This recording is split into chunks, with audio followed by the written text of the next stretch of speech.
Bonjour, je m'appelle Miguel Gilberto Romero, j'ai 20 ans, je suis étudiant en ingénierie électronique depuis 2022 et j'aime beaucoup le cinéma et la musique. Je ne suis pas très grande et j'ai les cheveux longs depuis que j'ai commencé l'université. Et depuis mon enfance, j'ai toujours été une personne très émotionnelle et sensible. J'ai reçu beaucoup d'amour et donc j'ai une vie assez bonne et heureuse.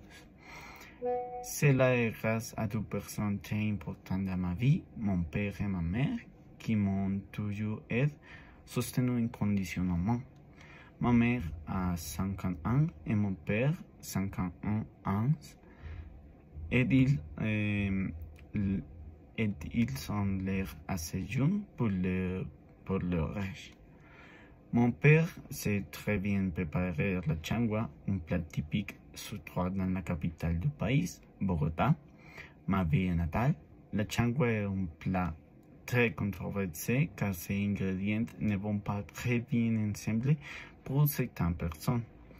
Il contient du lait, du sel, un œuf, de la coriandre et parfois un pain appelé calado, qui est aussi typique de Boyacá, une région de Colombie.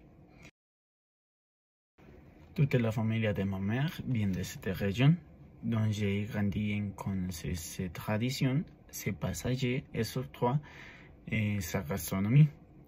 Ces plats peuvent sembler étrangers, mais je les trouvais délicieux.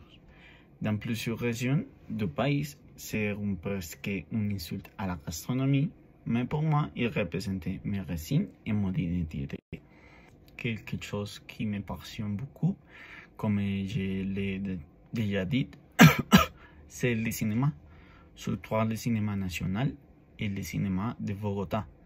Des films comme La stratégie de l'escargot, La société du feu rouge ou Satanas m'ont beaucoup marqué. Satanas est mon film préféré. Il est basé sur un livre de l'écrivain Mario Mendoza.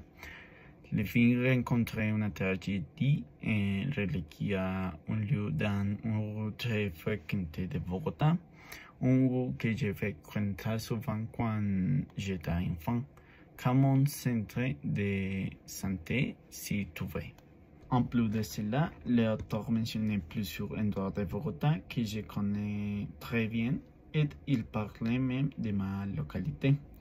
Cela rend l'histoire encore plus frappante et personnelle pour moi, car je peux facilement m'imaginer les scènes et l'émotion liées à ce lieu. Une fois, je me rendais à un rendez-vous chez le dentiste et j'ai fait très peu parce que pour moi, cela signifiait toujours quelque chose de l'or. Ma mère m'a convaincu d'aller en ma chaîne et un jouet de Spider-Man, qui est mon super-héros préféré. Depuis ces jours-là, j'ai commencé à collectionner des jouets et des objets lourds aux super-héros, aux dessins animés et aux jeux vidéo. Aujourd'hui encore, je fréquente souvent ces mêmes rues car il y a des magasins de musique que j'aime beaucoup. En plus, ils se trouvent très près de la faculté d'ingénierie de mon université, là où j'étudie actuellement. Cela me fait réfléchir à tout que ce lieu est représenté dans ma vie, depuis l'enfance jusqu'à aujourd'hui. Pour mes projets futurs, je vais d'abord terminer mes tours actuels. Ensuite, je vais voyager dans nombreux pays car je veux découvrir le monde et visiter des lieux emblématiques liés à la musique comme Abbey Road à Londres. Je veux particulièrement connaître des pays comme la Mexique, la Norvège et l'Argentine, car j'ai beaucoup de mes artistes musicaux préférés viennent de là-bas. Je pensé que voyager me permettra non seulement d'enrichir ma culture personnelle, mais aussi de mieux comprendre l'influence artistique qui m'inspire.